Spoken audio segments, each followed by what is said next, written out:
No por una cuestión de memoria vengativa, sino por una necesidad de precisión que me viene de oficio. Soy profesor titular en la Pompeu Fabra. En el campus del Poblenou, en ese edificio de hormigón y cristal donde el viento de la tarde se cuela por las rendijas, aprendo a pensar con claridad para no incendiarme con lo que siento. Los estudiantes dicen que mi voz suena a radio nocturna, baja, contenida, como si le hablara a alguien que no quiero despertar. Quizá por eso empecé a registrar los rechazos, no como heridas, sino como datos. El cuaderno vivía en el cajón de la mesa del despacho, al lado de la ventana que mira hacia la calle Roc Boronat. Cuando abría la cortina, podía ver las terrazas con ropa tendida y, más lejos, la chimenea alta del antiguo complejo industrial de Can Framis recortándose contra un cielo de aluminio. En la primera página del cuaderno escribí: no es sexo, es temperatura, y luego dejé una columna para la fecha, otra para el pretexto, otra más para la hora. No me gustaba pensar así, pero me tranquilizaba. Era un registro mínimo, casi quirúrgico. 12 de marzo, 11 y 17 de la noche, dolor de cabeza. 19 de abril, 1 y 3 de la madrugada, muy cansada. 1 de mayo, 10 y 42 de la noche, tengo que madrugar. 9 de junio, 8 y 55 de la tarde, no me toques si te has afeitado. 14 de julio, 12 y 12 de la noche, hace calor. 25 de agosto, 9 y 30 de la noche, no empieces con tus escenas. A veces añadía una observación. Me aparta la mano como si buscara el interruptor de una lámpara. No se trataba de contar cuántas veces me dijo que no, sino de mirar el dibujo que hacían esos noes en el tiempo. Si lo mirabas de lejos, formaban una línea quebrada que se inclinaba hacia abajo, como si el entusiasmo de vivir conmigo se hundiera de un modo tan lento que nadie pudiera detenerlo. Ana no era cruel, nunca levantó la voz, no hizo falta. En su casa, el silencio tenía bordes. Vivíamos en un piso antiguo en la esquina de la calle Girona con diagonal, en un edificio color mantequilla con molduras cansadas.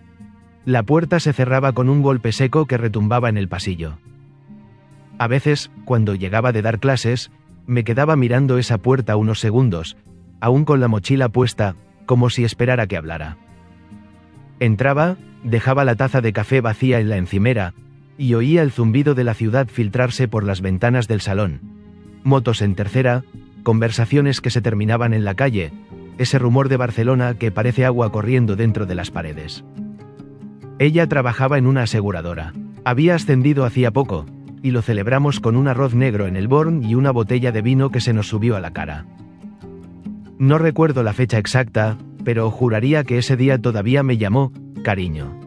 Son esas pequeñas cosas las que acaban pesando en la balanza, no los grandes gestos de película. Después de aquel ascenso, empezó a llegar más tarde. A veces decía que había ido a la Torre Mafre a una reunión con un equipo francés. Otras que una colega estaba pasando un mal momento y la acompañaba. Empezó a leer mensajes con el móvil inclinado, como si la luz le molestara en un ojo. La cama se hizo un lugar cada vez más ordenado. Cuando estás acostumbrado a dar clases de teoría de la argumentación, aprendes a distinguir entre creer algo y poder demostrarlo. Yo no quería ser un hombre que sospecha a oscuras, quería encontrar la manera de asomarme con una linterna.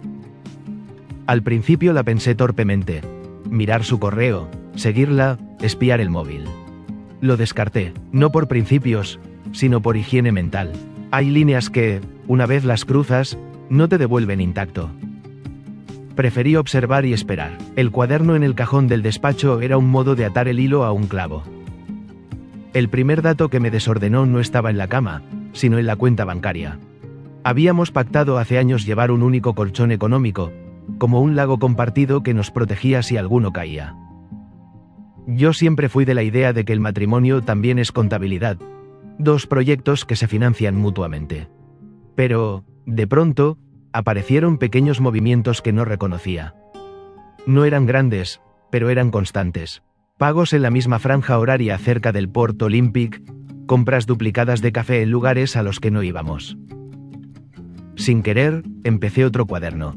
Transferencias internas, ingresos, gastos que no encajaban. No son cifras, Xavi, son contornos, me repetía para no convertirlo todo en una discusión de números. Al mismo tiempo, aparecía un nombre nuevo en su conversación casual, Teo.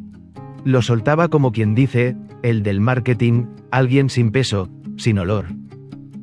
El francés del equipo de Mafre, el que siempre trae croissants. Qué gracioso que es, no pronuncia bien, Rambla. Yo asentía y pensaba, no subestimes los diminutivos. Detrás de un, qué gracioso, suele esconderse la primera disculpa que haremos por alguien. El día de la primera fractura comenzó sin estridencias. Habíamos comido en la barra de un japonés de la calle Enrique Granados un sábado de cielo limpio, y la vi sonreír con los ojos a un mensaje que no vi. Por la noche, en casa, cuando quise abrazarla, se apartó con una suavidad casi amable y dijo, no hoy, por favor. En el registro escribí, no hoy, por favor. Sonrisa culpable antes, 11:06 de la noche. Fue la primera vez que sentí que no era deseo lo que faltaba, sino respeto. No se trata de que no me quisiera. Se trata de que podía prescindir de mí sin avisar. En clase suelo contar que el desprecio no siempre se grita, a veces se administra en dosis homeopáticas. Empecé a reconocerlo en sus gestos, la forma de corregirme con paciencia, de explicarme cosas que yo ya sabía como si fuéramos colegas en un pasillo universitario y yo fuese un becario despistado, la manera en que aseguraba que no pasaba nada pero cambiaba de habitación. El desprecio huele, tiene un perfume seco, se queda en la ropa de cama como la humedad, invisible y persistente. Con el tiempo, mis sospechas se volvieron técnicas. No quería pillar una infidelidad. Quería comprobar un patrón. Pensaba en mis clases de análisis del discurso. Lo que se dice, lo que se oculta, lo que se reitera. Empecé a cruzar los días de no con los de salidas tardías, con los de reunión en la torre. El mapa se dibujó solo. Lunes, miércoles y algún viernes al cierre del mes. Siempre los mismos colores de la tarde. Siempre el mismo perfume de tarde de mar que llega desde el litoral cuando refresca y la ciudad suelta un suspiro. No voy a fingir que no me dolió. Pero el dolor, cuando lo miras de frente, se organiza. Entonces hice algo que explico con calma porque puede parecer mezquino. Construí una trampa, no por venganza, sino por higiene. No quería discutir por conjeturas. Quería colocar un espejo. Creé una cuenta espejo, un alias contable en el mismo banco con un nombre que sonaba a nosotros, una cuenta con un saldo mínimo, pero enlazada a un panel que reflejaba la misma actividad que la cuenta conjunta. La idea era simple. Si uno de los dos intentaba mover el dinero por miedo al otro, esa cuenta espejo se vería idéntica en la app que ella consultaba en su móvil bajo su sesión, con una diferencia sutil que yo había preparado con el gestor de la sucursal de la calle Aragón. Cualquier transferencia que superara un límite predeterminado requeriría una doble validación que únicamente yo podía completar desde mi token físico. Es decir, el dinero no podría salir del sistema sin mi pulgar. Un candado pequeño en mitad del flujo. No me enorgullece haber pedido ese favor.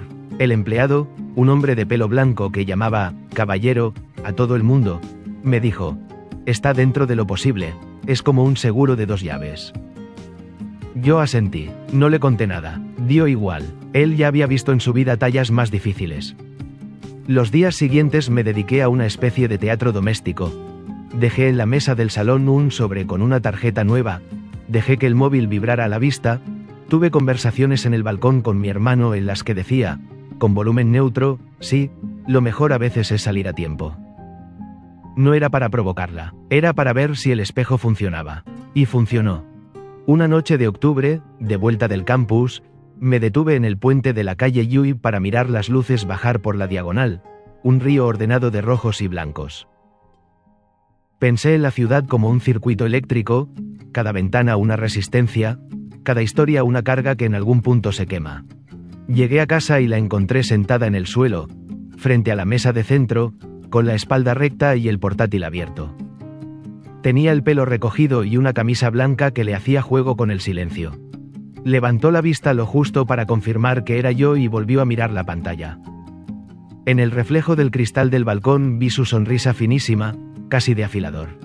En su móvil, abierto a un lado, se leía, Teo, Telegram. Aquel nombre ya no fue un fantasma. Sonó, mi cuerpo, en lugar de luchar, se ordenó. Fui a la cocina. El frigorífico tenía imanes con ciudades donde no habíamos ido. Beba agua, Xavi, me dije. Bebí, volví, me paré a 1 metro de ella.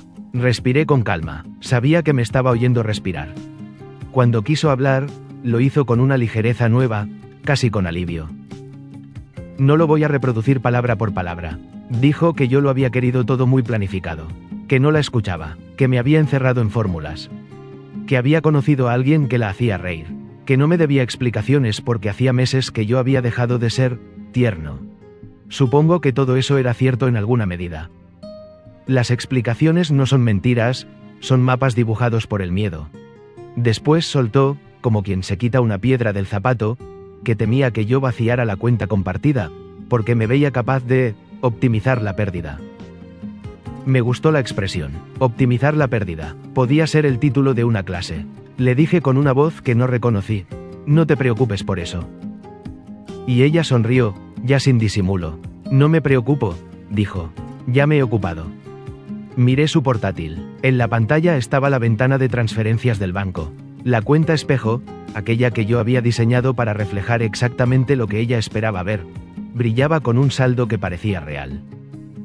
Número a número. Ella había seleccionado el importe completo y tecleaba un IBAN que no me pertenecía a mí, ni a nosotros, pertenecía a él. Lo supe por la manera en que tecleó las primeras letras, el pequeño temblor acelerado de alguien que por fin cree estar saliendo de un sitio. Theo Roux, un nombre de agente de seguros que, de pronto, sonaba a puerto. La burla llegó después, limpia, con un gesto de la boca, un poquito levantada del lado derecho. Te creías muy listo, dijo. Pensabas que no me daría cuenta. Vaciar la cuenta de a poco, como quien no quiere la cosa. Pues prefiero que sea yo la que marque el final. Me habría gustado sentir rabia, pero lo que llegó fue otra cosa. Una claridad tibia, como cuando uno decide dejar de correr. Me senté en el brazo del sillón, cerca, sin tocarla. Le dije con calma que mirara el correo. Sonó una notificación. En la bandeja de entrada, la entidad bancaria confirmaba que la transferencia, de alto monto, exigía validación del titular dual. Ella frunció el ceño, como si un mosquito le hubiese pasado cerca. Pulsó, continuar. En la pantalla apareció el mensaje que yo había escrito días atrás, una frase estándar, pendiente de validación por token físico. Contacte a su gestor. Entonces, sin mirarla, dije, la cuenta a la que quieres enviar el dinero no es la que crees. Es una cuenta espejo, no hay dinero ahí. Nunca lo hubo, estás moviendo un reflejo. No gritó, abrió mucho los ojos, era como ver a alguien que entra en una habitación a oscuras y no encuentra el interruptor donde estaba. Su impulso fue justificarse. Dijo que no era por ella, que yo la había empujado, que con Theo por fin respiraba. A mí lo que me sorprendió fue mi propia voz. La oí tranquila, casi pedagógica. Le expliqué, para mí, más que para ella, que sospeché del fraude no por el dinero en sí, sino por el desprecio. El desprecio que se disfraza de conveniencia, ese ya veremos, que en realidad significa ya no estoy aquí. Se me ocurrió entonces que no quería humillarla, no quería hacerla pagar, quería terminar el experimento. Le pedí su móvil, me lo dio, quizá adelantando que un gesto suyo podía salvar la escena. Abrí el chat con Theo, mensajes recientes, entusiasmo y cuidado de esas conversaciones que se cuidan como plantas. ¿Lo haces hoy? Sí, tranquilo, él no se entera de nada. Mi amor, mon amour, te dije, yo me encargo. Todo en una mezcla de idiomas que a mí me pareció una coreografía recién ensayada. Le respondí con una sola frase, listo. Envié un pantallazo del estado de la operación, que mostraba, en proceso, una pantalla que parecía viva pero que no tenía salida. Era una operación pendiente que yo mismo había atrapado en la doble llave. En la ventana del comedor, se reflejaba la lámpara encendida como un sol pequeño. Yo me veía sentado en el brazo del sillón, compacto, mis manos apoyadas en las rodillas. Ana había bajado la cabeza. Esa inclinación la conocía. Era la de quien todavía negocia con su versión de los hechos para no caer. Le dije, con la sencillez más grande que encontré, no te voy a perseguir. No te voy a romper. Solo te pido que, si te vas, lo hagas de frente. Me habría gustado que la escena terminara allí, con esa imagen casi digna, cada uno saliendo por su puerta paralela. Pero la vida siempre añade una vuelta más, no para humillar, sino para completarnos. El giro llegó 2 días después. Yo ya había decidido levantar el pie. Dije en la universidad que pediría un semestre de investigación. Me imaginaba corriendo por la playa de Nova Icaria temprano, como un hombre que vuelve a aprender su nombre. Me quedé en casa esa mañana. El piso estaba en esa penumbra limpia que dejan las 7 cuando baja el toldo. Ana se había duchado temprano y se había ido sin ruidos. Yo abrí el balcón y oí a un repartidor pelear con una persiana. El correo sonó y no lo miré. Quise estar vacío una hora. A media mañana, el teléfono vibró con insistencia. Era un número francés. Colgué. Volvió a vibrar. Contesté. La voz al otro lado era de hombre, joven, apurada. Soy Teo, dijo mi nombre con un acento que redondeaba las íes. No lo había escuchado antes, pero supe que era él, no por lo que decía, sino por lo que esperaba obtener. Habló sin cortesía, como si continuara una conversación ya ganada. No ha llegado. ¿Qué hiciste? Yo respondí sin afecto, como contestaría a un alumno que no hizo su parte. No va a llegar, no hay nada que llegue. Se quedó en silencio un segundo que sonó a un pasillo largo. Estás mintiendo, dijo. Ella me envió la prueba. Le expliqué que lo que había visto era un simulacro realista, una transferencia en suspensión que nunca encontraría la otra orilla porque así estaba diseñado. No era ilegal, no era extravagante. Era un pasador que tenía que desbloquear yo. En su respiración hubo una pausa que no era de enfado, sino de cálculo. Antes de colgar, me dejó un regalo que no supe si le nacía del despecho o del instinto de supervivencia. Dile que no la busque en la torre. Ya no está aquí, y cortó. Esa tarde, Ana volvió con una bolsa pequeña y una cara pálida que me recordó a las noches de fiebre de su infancia, cuando me contaba que se escondía de su padre detrás del armario. No me pidió perdón, no me atacó, se sentó en la punta del sofá como en una consulta médica. Dijo, no está, yo esperé, no está, repitió. Se fue, le pregunté a dónde, no sé, con alguien. Oí la palabra, alguien, como si fuese un gato que salta de una mesa y no vuelve. Vi entonces la tercera persona, una mujer que yo no conocía, una presencia lateral en la historia, ese alguien con quien Teo había caminado hacia otra puerta cuando entendió que no había dinero en el cajón. Me lo imaginé rápido, sin maldad. Un hombre que, igual que yo, ya había pesado lo suficiente los gestos de ella como para oler el hueco. Quizá vio la promesa vacía de la cifra y decidió que no estaba para restaurar cuentas ajenas. No necesitó una gran razón. Le bastó no tener un depósito al final de la tarde.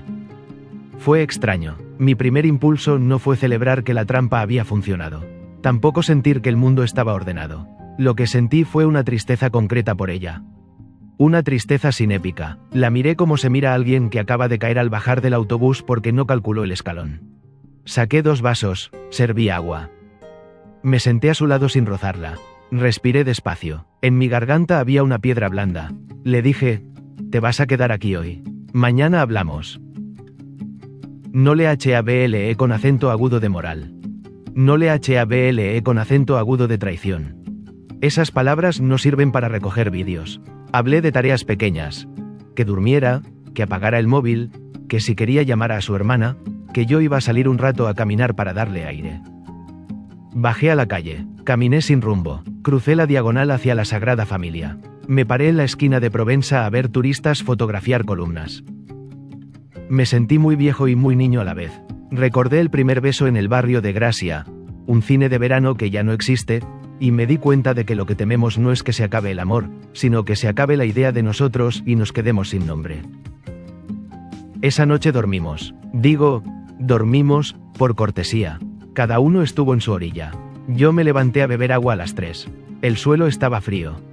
En la nevera, el imán de Lisboa se había caído al cajón. Lo dejé ahí. No me gustan las metáforas demasiado evidentes.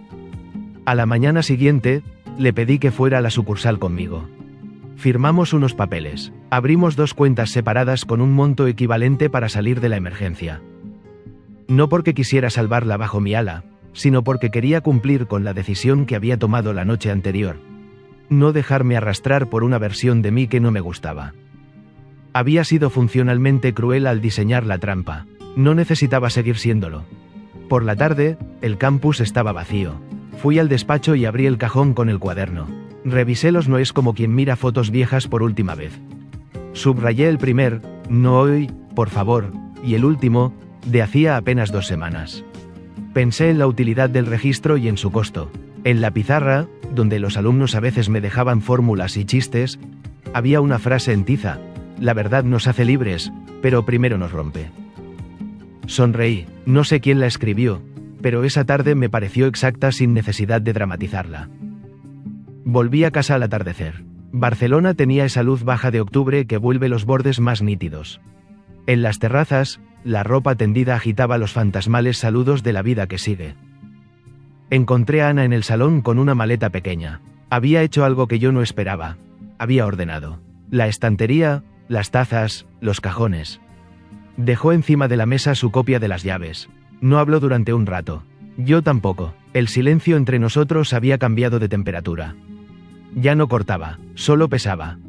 Me dijo que iba a quedarse unas semanas en casa de su hermana, en Horta. Que pediría una licencia corta. Que intentaría poner su cabeza en el sitio. Yo asentí. Le pregunté si necesitaba dinero para el taxi. Dijo que no. Le ofrecí un abrazo que no fue simbólico. Fue un abrazo claro, de cuerpo a cuerpo, sin promesas. Ella lo aceptó con una respiración rota. Olía a champú y a una fragancia que no supe reconocer. Cerré los ojos. En mi interior, una parte quería preguntar por los detalles. ¿Cuándo empezó? ¿Qué se dijeron? Si de verdad lo amó. Otra parte, probablemente una parte nueva, decidió no juzgar ni interrogar ni coleccionar. Le dije: no te deseo mal.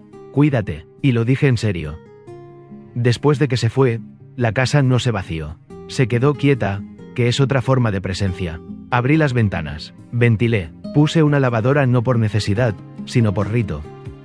Ordené los libros, saqué de la nevera las cosas que solo comía ella.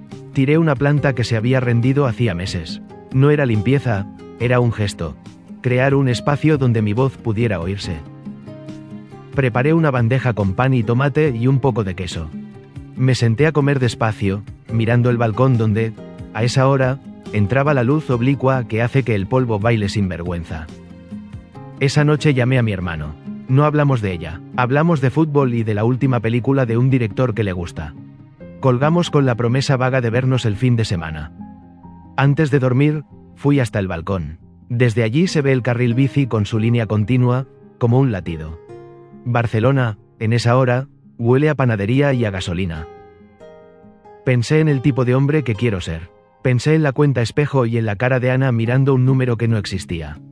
Y pensé que a veces, para salvar el poco respeto que te queda, tienes que tomar decisiones que no te gustan, pero que te cuidan. No volveré a llevar un cuaderno de noes. No por ética, sino por salud. He aprendido que contar fríos te vuelve más frío. Y yo quiero otra cosa para mí. No una épica de renuncia, no un heroísmo triste.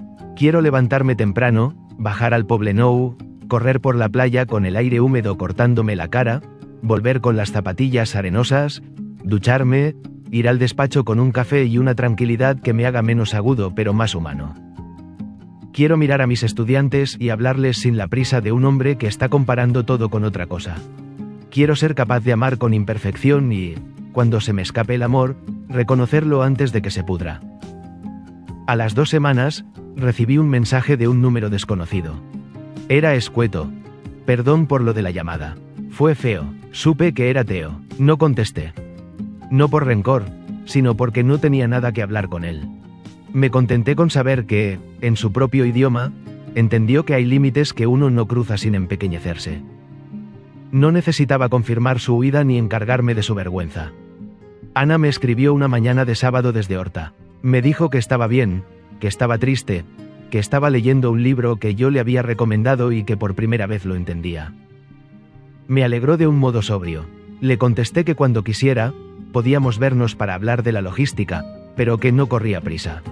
Lo aceptó. No me pidió volver, yo no se lo ofrecí. Hay finales que no se firman, se deducen. A veces me pregunto en qué momento exacto se torció todo. No encuentro la escena, no hay un grito, no hay una puerta dando un portazo.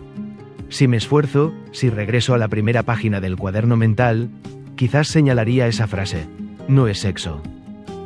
Es temperatura. La temperatura baja de a poco. Uno aprende a dormir con calcetines, a mirar menos al otro, a olvidar que la gracia de un cuerpo amado no está en el cuerpo, sino en el acuerdo que lo rodea. Perdimos el acuerdo, y cuando el acuerdo se rompe, el dinero aparece como si fuera la caja negra de un avión que cae. Indica lo que nadie se atrevió a decir. En mi despacho, he vuelto a escribir. No para guardarme pruebas, sino para ordenar preguntas. ¿Se puede perdonar sin volver? Creo que sí, al menos, yo lo intento.